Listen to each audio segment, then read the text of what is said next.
Question में बोल रहा है कि a circle touches the side B C of a triangle A B C. देखो ये एक ट्रायंगल है ए बी सी, उसमें से ये सर्किल साइड बी सी को क्या कर रहा है, टच कर रहा है। ऐसा फिगर इसीलिए बनाए हैं हम क्योंकि आगे पढ़ो क्या लिखा है कि triangle A B C at A point B, at A point P पे टच कर रही है and touches A B and A C. ये जो सर्कल है वो ए बी और ए सी को भी टच कर रही है, लेकिन कब? When produced at Q and R respectively.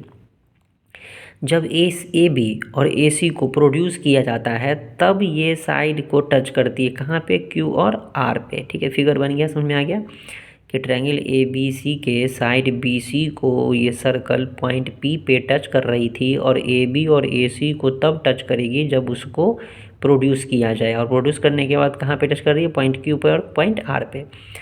देखोगे तो ये सर्कल है ना, जो प्रूव करने के लिए दे रहा है तो जो दिखाना है वो तो दिखाना ही है।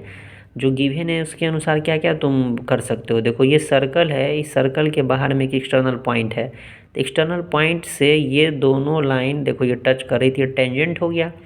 तो अगर टेंजेंट है तो टेंजेंट एक्सटर्नल पॉइंट से खींची गई है तो दोनों टेंजेंट्स तो इक्वल होंगे लेंथ में, तो इसीलिए लिखा हुआ है कि ए क्यू बराबर ए आर। रीजन में दिया है कि tangents drawn from an external point A. इस पॉइंट ए से दो टेंजेंट है ए क्यू और ए आर, तो ए क्यू और ए आर क्या हो गया? बराबर हो गया। सिमिलरली यहाँ देखो ये पॉइंट बी भी एक्सटर्नल है जहाँ से दो tangent B Q and B P, ये भी बराबर होगा B P and B Q, तो ये भी लिख के रख लिए। Tangents drawn from external point B से खींचा गया। सिमिलरली देखो पॉइंट सी भी एक्सटर्नल पॉइंट है, तो सी पी बराबर सी आर, इसलिए सिमिलरली लिखेंगे, यहाँ पे लिखेंगे सी पी बराबर सी आर।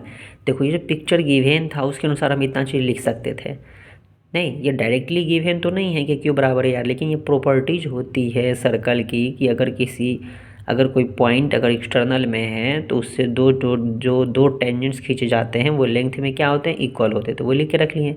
नहीं ये गिवन के अनुसार इतना चीज़ लिख के रख लिए। देखो ये सब गिवन है, क्वेश्चन में प्रोसेस बस समझो, बाकी सॉल्यूशन एक ही दो लाइन में ही हो जाता है। देखो आगे जो तुमको क्वेश्चन में दिखाना है कि क्यू बराबर half of perimeter of triangle A B C, मतलब ट्रायंगल ए बी सी का पेरीमीटर तुमको निकालना है।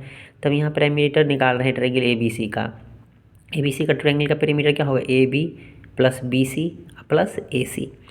ठीक है, तो देखो जो प्रूफ करना है उसमें perimeter of triangle A B C लिखा हुआ है, क्या दूसरी तरफ में क्या ए बी बी सी ए सी लिखा हुआ है? ये ए बी बी सी ए सी तो नहीं लिखा है, लेकिन यहाँ पे पेरीमीटर बराबर क्या आ गया? ए बी बी सी ए सी। यहाँ पे पेरीमीटर बराबर क्या लिखा हुआ है? सिर्फ ए क्यू, नहीं ए क्यू लिखा हुआ है, ये ए क्यू लिखा हुआ है।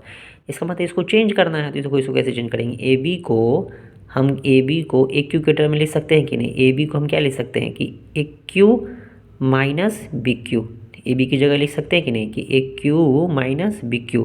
नहीं ए बी की जगह लिख सकते हैं, तो ए बी की जगह हम लिख देंगे ए क्यू माइनस बी क्यू। समझ में आया क्यों लिख रहे हैं? समझ में आया? क्योंकि देखो प्रूफ में perimeter of triangle A B C तो लिखा हुआ, लेकिन इधर सिर्फ ए क्यू लिखा, ए क्यू वाला टर्म होना चाहिए, नहीं तो इसलिए हम इसको ट्रांसफॉर्म कर रहे हैं। ए बी को हम किसके टर्म लिख दिए? ए क्यू के टर्म में। फिर इसी तरह देखो बी सी, ये बी सी जो है बी सी उसको हम लिख सकते हैं B P plus C P, तो लिख दिए पी प्लस सी पी।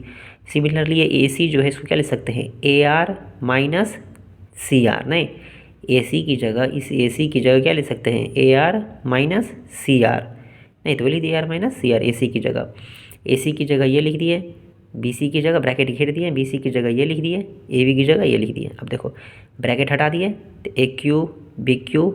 अब देखो ये बी पी जो है बी पी तो बी क्यू के बराबर है ना, तो बी पी की जगह हम क्या लिख दें? बी क्यू, ताकि ये दोनों क्या हो जाए? जोड़ घटाव हो जाए, है ना, इसलिए ट्रांसफॉर्म कर दिए इसको। अब देखो सी पी, अब देखो सी पी की जगह हम सी आर लिख दिए। क्यों लिख दिए?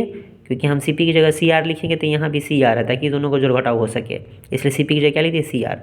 ठीक है, इस सी पी की जगह सी आर लिख दिए, इस बी पी की जगह बी क्यू, क्योंकि दोनों क्या है? बराबर ही है। क्वेश्चन 2 और 3 में नहीं बी पी बराबर बी क्यू, नहीं बी पी बराबर बी क्यू, तो बी की जगह बी आर, और सी पी किसके बराबर है? सी आर के बराबर यहाँ इक्वेशन 3 में, तो फ्रॉम इक्वेशन 2 एंड 3 यहाँ लिख दिए हैं। इस ए आर की जगह क्यों लिख दिए? ए क्यू, ए आर की जगह क्या लिख दिए? ए क्यू। इस ए आर की जगह पे ए क्यू इसीलिए लिख दिए क्योंकि ए क्यू बराबर ए आर है, और प्रूफ डेट पे ए क्यू ही चाहिए, ए आर तो नहीं चाहिए, इसीलिए ए आर की जगह क्या लिख दिया गया? A Q. अब देखो ये बी क्यू कैंसिल हो गया, सी आर कैंसिल हो गया, क्या बच गया? ए क्यू, दो को ए क्यू बच गया, 2 ऑफ ए क्यू, 2 को इधर ट्रांसपोज कर दी, क्योंकि प्रूफ डेट में 2 किधर है? ए क्यू के पास तो नहीं, 2 इधर ट्रांसपोज कर दिया, इसलिए 2 को इधर ट्रांसपोज कर दिया, क्या बचा? Half of perimeter triangle A B C. इधर क्या बच गया? A Q. देखो ए क्यू बराबर half of perimeter of triangle A B C, यही आ गया, प्रूफ हो गया। इसमें इसमें मतलब यही था कि क्वेश्चन बस क्वेश्चन से फिगर ड्रॉ कर देना चाहिए। जैसे ही फिगर ड्रॉ हो गया तुमको ये दिखना चाहिए, अब नहीं दिख रहा है तो इसमें कोई कुछ नहीं कर सकता, तुमको दिखना चाहिए कि सर्कल है, ये एक्सटर्नल पॉइंट है, तो ये टेंजेंट्स हो गया, ए क्यू और ए आर क्या हो गया, टेंजेंट्स हो गया। फिर ये भी दिखना चाहिए कि पॉइंट बी भी एक्सटर्नल पॉइंट है, तो बी क्यू और बी पी क्या हो गया, एक्सटर्नल टेंजेंट्स हो गया। पॉइंट सी भी एक्सटर्नल पॉइंट है, तो ये सी पी और सी आर क्या हो गया, टेंजेंट्स, ये तीनों बराबर होगा। तो इस देखो इस तरह से लिख दिए यहाँ पर तीनों बराबर। जैसे ये लिखा, अब इस तो इसमें गिवन तो कुछ भी नहीं है, आप सीधे प्रूफ देखेंगे क्या निकालना था, वो सीधे डायरेक्ट देखेंगे। तो देखेंगे, देखिए पेरीमीटर निकालना था, ट्रायंगल एबीसी का, तो पेरीमीटर निकालना शुरू किए। फिर देखिए ट्रायंगल पेरीमीटर के एबीसी निकाले थे, वो एक क्यू के बराबर में था। ए बी बी सी ए सी तो नहीं, मतलब सबको ट्रांसफॉर्म करना है, सबको ट्रांसफॉर्म करना है, ट्रांसफॉर्म करके क्या लाना है, ए क्यू लाना है। इसलिए ए बी को हम ए क्यू के टर्म में लिख दिए हैं, बी सी भी नहीं चाहिए इसलिए बी पी को भी ट्रांसफॉर्म कर दिए, ए सी को भी ट्रांसफॉर्म कर दिए। अब ए आर यहाँ आ गया, ए आर को भी ट्रांसफॉर्म करके ए क्यू लिख दी, क्योंकि ए आर और ए क्यू क्या है, बराबर है। तो जो लाना है उसके अनुसार इसको क्या करें, ट्रांसफॉर्म कर दिया, सब जीरो जीरो हो गया, बच के आ गया ए क्यू। समझ में आ गया।